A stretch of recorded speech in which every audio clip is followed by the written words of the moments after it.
I'm Jess McHugh with Broad Recognition, here with Lisa Gross, who is the founder of the Urban Homesteaders League in Boston and her latest project, the Boston Tree Party. So I was wondering if you could summarize briefly a little bit about the Boston Tree Party and what it does.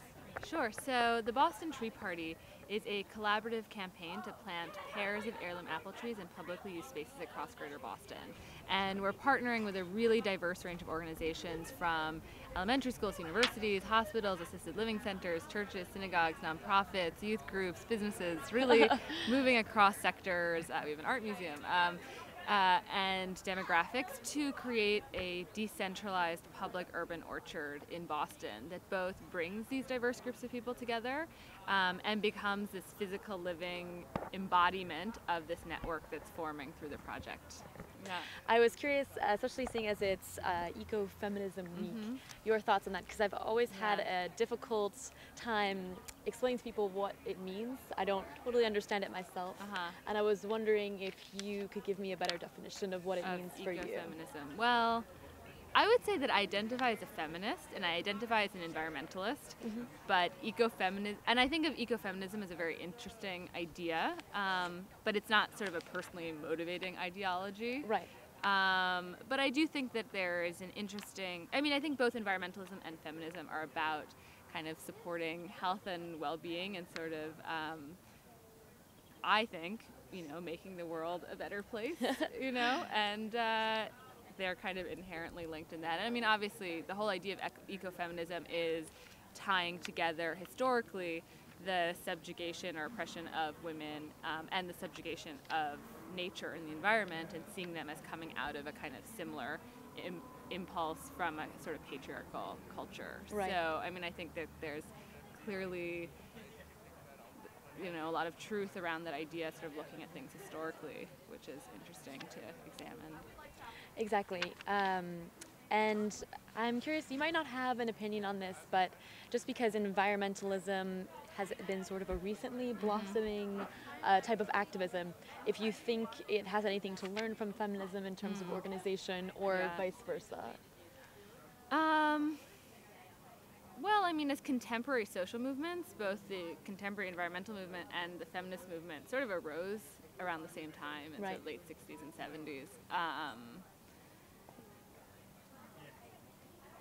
I don't know. I mean, I think that all movements, and our culture at large, there are still a lot of gender inequalities, and that is true too within the environmental movement as it is within every movement in every sphere of our society still. And so I think it's important for any kind of movement or social group to examine those sort of social dynamics and gender dynamics within it, and that's as true for the environmental movement as for any other group in our society today.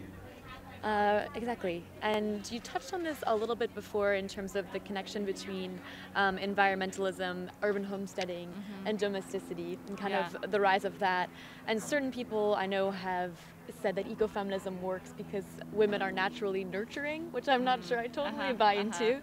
But I was wondering if you could speak to kind of the female presence or the perceptions of domesticity in the organic farming world. Yeah.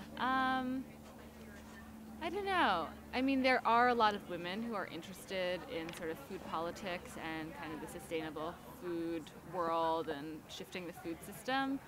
I don't know if I can speak definitively to why that is. It's a pretty big question. Yeah, I mean, and I think sometimes, I think that domestic life and food and cooking and food production is really important for everyone to think about, men and women, and has such a big impact on ourselves individually and as a society. And I hope that the food movement can also move in that direction. But I think also women and men shouldn't be afraid of valuing domestic space and domestic life and those kinds of activities. Because I sometimes think that there is a bias against those kinds of activities because they're sort of traditionally associated with the women's sphere, which has been devalued, historically. Right. I think that's great, especially because not only women and men, but I like the aspect of incorporating particularly underprivileged youth in Boston who often, as you know, the Boston kind of public school system, it's a difficult time providing healthy food, and seems like a great combination of things. Well, I think that's a good point to wrap up. Thanks again for your time. Great. Yeah, I really well, appreciate thank it. you.